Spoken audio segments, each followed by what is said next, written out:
Chào các bạn, tôi là Nguyễn, đại diện cho kênh Share English. Hôm nay chúng ta bắt đầu luyện reading and listening nhé. Let's start studying. Once upon a time, in the lush green lands of Bengkulu, there lived a poor woman with her 3 daughters. Life was not easy for them, especially after the father passed away. The mother worked tirelessly every day just to put food on the table and care for her daughters. The eldest 2 daughters, however, cared little about their mother's sacrifices. They spent their days admiring themselves in mirrors, adorning their hair with flowers, and dreaming of a life of luxury. They refused to lift a finger to help. But the youngest daughter was different. She was kind-hearted, humble, and always ready to lend a hand. She helped with the cooking, cleaning, and worked alongside her mother without ever complaining.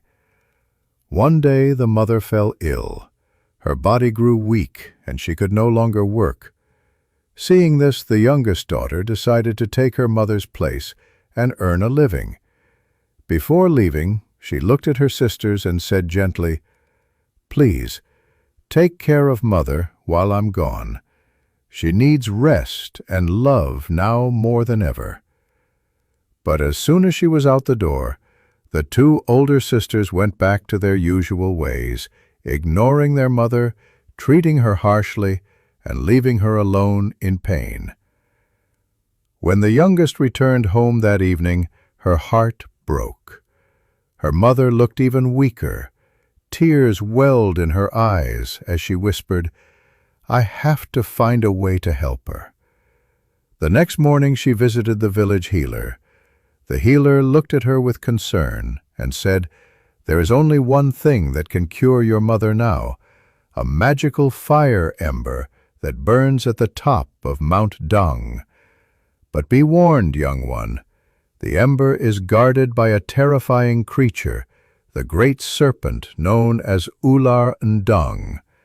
Many have tried, but none have returned." Despite her fear, the youngest daughter nodded. "I'll go," she said, her voice firm. "I'd rather face a monster than lose my mother." So she climbed the steep mountain, her heart pounding with every step.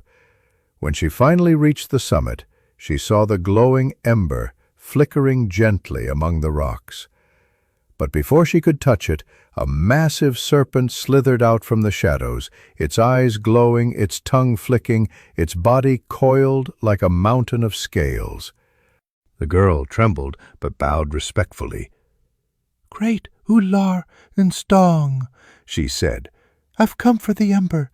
My mother is gravely ill, and this is her only hope." The serpent stared at her for a moment. Then, in a deep, rumbling voice, it said, "I will give you the ember, but only if you agree to return and live here with me as my bride." She hesitated. The thought frightened her, but her mother needed the ember. "I agree," she said quietly, "but please let me take the ember home first. My mother's life depends on it." Ular Ndung nodded. "Go, but return before the next moon rises." The girl hurried home and used the ember to heal her mother. Slowly, color returned to the woman's cheeks. She could speak again, smile again, and even laugh. The youngest daughter wept with joy.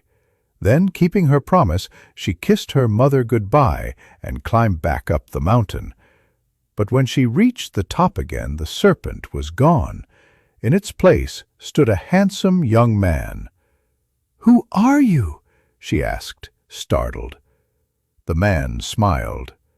"I am Prince Abdul Rama Alamzia. I was cursed by my uncle, who wanted my throne. He turned me into the serpent Ular Ndung. By day I was a monster, but by night I could return to my true form." The girl listened in amazement as he continued, "But your kindness broke through the curse. I believe I can be free soon." Unbeknownst to them, her 2 sisters had followed her, burning with jealousy. From behind a rock, they watched the prince and the girl speaking together under the moonlight. The next day, the sisters returned to the mountain top.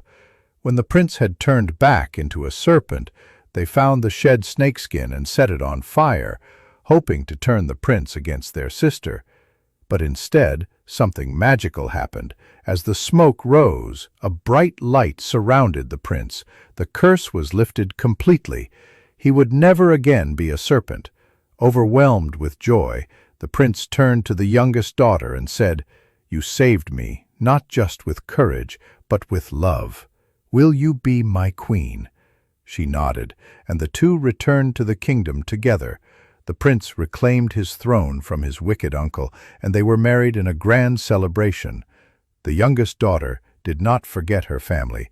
She invited her mother and even her two sisters to live with her in the palace. There was no anger in her heart, only forgiveness. And so they all lived peacefully in the kingdom, where kindness ruled over cruelty, and where love broke even the deepest curse. Moral of the story: kindness, courage, and sincerity will always triumph over greed, deceit, and cruelty. No matter how humble one's origins, a pure heart can bring great change.